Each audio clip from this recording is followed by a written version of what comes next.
कर लिया, खबर हमने देखी। कांग्रेस क्या चाहती है उत्तर प्रदेश में? जी ब्रजेश जी, आपकी पार्टी क्या चाहती है यूपी में? देखिए ब्रजेश जी, 2024 का चुनाव तो दो धड़ों में ही होने जा रहा है। ओके। एक तरफ इंडिया खड़ा है जिसमें इस देश के गरीब, युवा, किसान, दलित, पिछड़े, जो भी शोषित, पीड़ित, वंचित लोग हैं। एक दूसरी तरफ वो एक गठबंधन है जिनके साथ ED, CBI, income tax, Adani, लडानी, फडानी और जितने इनके पास सब हैं, वो गठबंधन है। तो देश के आम आदमी बनाम देश के कुछ चुनिंदा उद्योगपति और ईडी, सीबीआई का जो गठबंधन एनडीए का है, वो चुनाव होने जा रहा है। बहुजन समाज पार्टी का जो गठन हुआ था जी, वो दरअसल दलितों की लड़ाई के लिए हुआ था। मान्यवर काशीराम जी ने उस लड़ाई के लिए उस पार्टी का गठन किया था और जनता ने उन्हें उनका समर्थन भी दिया। जैसे जैसे उस जनमानस को ये बात समझ में आने लगी कि अब इनका उद्देश्य, इनका जो मिशन था, वो भटक चुका है। और ये बात वो पार्टी के प्रवक्ता कह रहे हैं जो खुद उत्तर प्रदेश में इनसिग्निफिकेंट हो चुके हैं, जिनके 2% वोट है। कोई बात कमाल है, मतलब नहीं, कोई ये सिर्फ यूपी में ही मुमकिन है। हमने अपनी विचारधारा नहीं छोड़ी। हमें और बहुजन समाज पार्टी में फर्क यही है ब्रजेश जी कि हमने जनता के मुद्दों पर लड़ने की अपनी विचारधारा नहीं छोड़ी। जनता ने कभी हमको हराया, कभी जिताया, राजनीति में चलता है। लेकिन आप बहुजन समाज पार्टी को देखिए, घटती जा रही। हम बहन जी का सम्मान इसलिए करते हैं क्योंकि वो उस आंदोलन से निकली हैं जो गरीब मजलूमों की लड़ाई का आंदोलन था।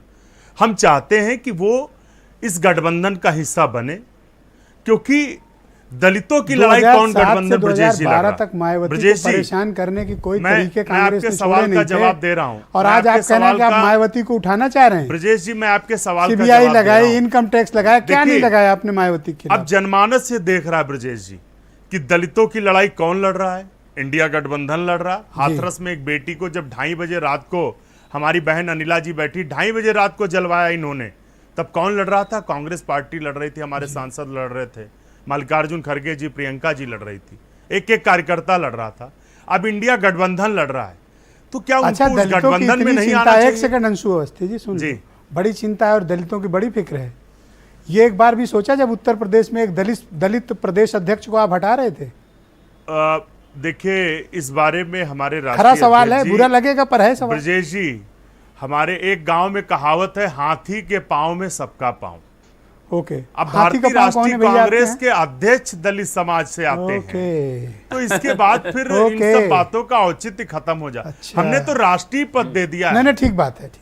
दूसरा ब्रजेश जी, यही मैं आपसे सच्चाई सुनना चाह रहा था कि दलितों को किस तरह टोकन के तौर पर इस्तेमाल किया जाता है। नहीं, कोई टोकन आपने कहा हाथी के पांव में सबका पांव, कोई टोकन नहीं। इस देश में अगर कोई पहली लोकसभा स्पीकर दलित बनी तो कांग्रेस पार्टी ने बनाया, कोई राष्ट्रपति भैया बड़ा एहसान किया, पूरी कौम एहसानमंद है। हम प्रतिनिधित्व देने की बात करते हैं, हम प्रतिनिधित्व देने की बात करते हैं, हम जाति जनगणना की बात करते हैं। भारतीय जनता पार्टी के पास उस पर मुद्दे नहीं है। हम ये चाहते हैं कि दलितों की लड़ाई जो कांग्रेस पार्टी लड़ रही, जो इंडिया गठबंधन लड़ रहा है, वो कमजोर न होने पाए। और बहन जी उसे कमजोर कर रही हैं। आपकी पार्टी क्या अपेक्षा करती है मायावती से? अपेक्षा देखिए, श्री राहुल गांधी जी ने, मल्लिकार्जुन खड़गे जी ने इस बात को बेंगलोर की मीटिंग में कहा और सभी नेताओं ने कहा जो वहां हमारे राजनीतिक दल इकट्ठा हुए थे कि इस गठबंधन में कोई भी किसी से अपेक्षा नहीं, सिर्फ इस देश के संविधान को बचाना है। क्या मायावती को कोई इनवाइट भेजा गया है? अब जहां पर भारतीय जनता पार्टी ब्रजेश जी बार बार ये बयान दे रही कि हम संविधान बदल देंगे। संविधान किसने बनाया? बाबा साहब ने बनाया।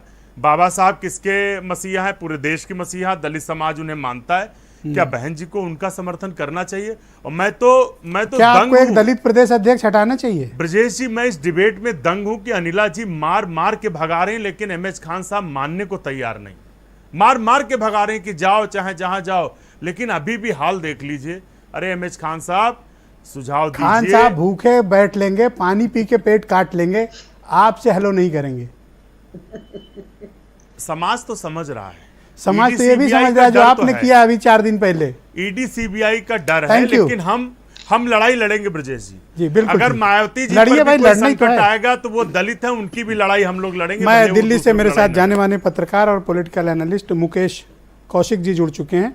मुकेश जी से हमारा संपर्क नहीं हो पा रहा है। मैं वापस खान साहब के पास चलता हूं। खान साहब, ये कांग्रेस वाले एक्चुअली में क्या चाहते हैं? अनिला जी पर बोल दीजिएगा। हाँ, मैं अनिला जी से भी सवाल करूंगा। आप तसल्ली रखो और डिबेट में पहले राउंड में नो इंटरप्शन प्लीज। पहला राउंड है ना, अभी बीरेन जी बोलेंगे, कौशिक जी से कनेक्ट नहीं हो पा रहा देखना है। खान साहब से अंदर खाने का चाहती क्या कांग्रेस? जी देखिए, मैं यही कह रहा हूं, कांग्रेस के कथनी और करनी में बड़ा फर्क है। कांग्रेस गई क्यों? कांग्रेस का देखिए, पहले से आप गई? काफी आ रही जानकारी है। आप शांति रखो कि जब कांग्रेस में, अरे कोई गली मोहल्ले की डिबेट नहीं बोल रहा था मैं, कहाँ गए?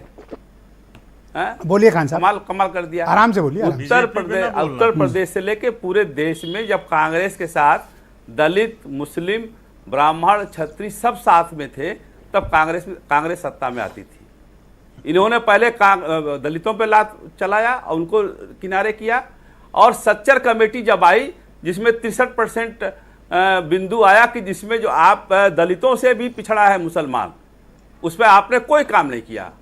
और आज ताजा घटना है कि एक दलित समाज का आदमी इनका प्रदेश अध्यक्ष था, उसको हटा दिया। कह तो रहे हैं हाथी के पांव में, कहां से करते हैं? क्या कहा उन्होंने? आपके मुंह पर कहा। हाँ, कोई मैं छिपाया तो नहीं। हाथी के पांव में तो इसको कहते हैं मिश्रा जी थेथरई जब जिसको करना होता है वो कुछ भी बोल सकता है। और आओ भाजपा को ना बोलना जो आपको दे रहे हैं, सबर रखो ना, इस तरह नो इंटरप्शन।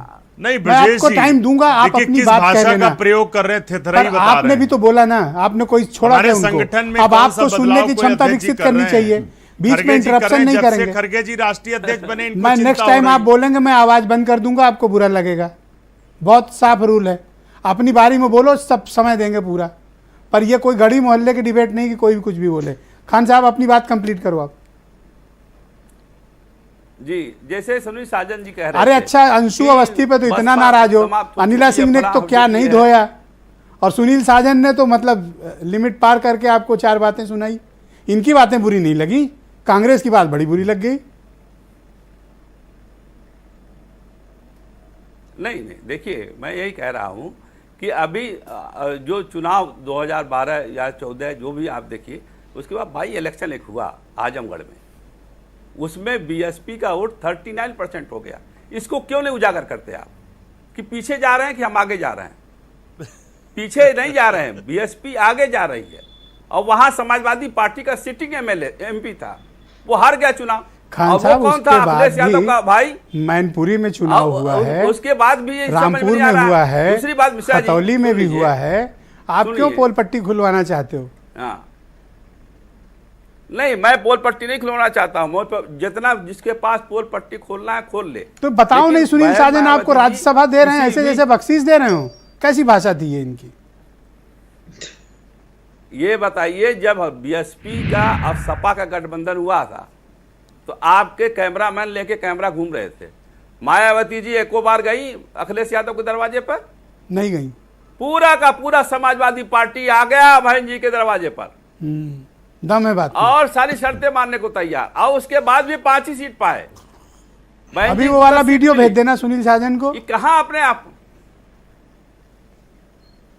अरे सुनील साजन जी हमारे जिले के हैं, इनको जानता हूं मैं यार। अभी विधानसभा यहाँ कभी भाजपा ने जीती थी पूर्वा से। इन लोगों की आपस की लड़ाई, और पूर्वा में अनिल सिंह जो है वो भाजपा। अरे पीड़ा अब दूसरी जगह चली गई। ठीक है खान साहब, थोड़ा वेट कर लीजिए, मैं डिबेट के नेक्स्ट राउंड में आपको बाकी विचारों के लिए स्थान दूंगा। दिल्ली से हमें मुकेश कौशिक जी ज्वाइन कर चुके हैं। मुकेश जी, शुक्रिया आपका